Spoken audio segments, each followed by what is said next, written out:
Hi friends, welcome back to సఖీ.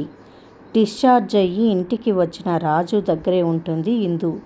నువ్వు తిరిగి మన ఇంటికి రావాలని చెప్తూ ఉంటుంది. కానీ రాజు ఇందు మాటలు పట్టించుకోకుండా లోపలికి వెళ్ళిపోతూ ఉంటాడు. రాజు కాలు స్లిప్ అయ్యి కింద పడిపోబోతూ ఉంటే ఇందు పట్టుకుంటుంది. అప్పుడే అక్కడికి రేఖ వస్తుంది. వీళ్ళిద్దరిని అలా చూసి షాక్ అవుతుంది. ఇక రేఖ రాజు దగ్గరికి వచ్చి, నువ్వు చాలా పెద్ద ప్రమాదం నుంచి బయటపడినట్టు ఉన్నావు అని అడుగుతుంది.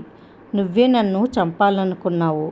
లక్కీగాడి విషయం పాతి పెట్టడానికే నన్ను అడ్డు తొలగించుకోవాలనుకున్నావు అని రాజు చెప్తూ ఉంటే అది విని రేఖ రాజు వైపు ఆశ్చర్యంగా చూస్తుంది.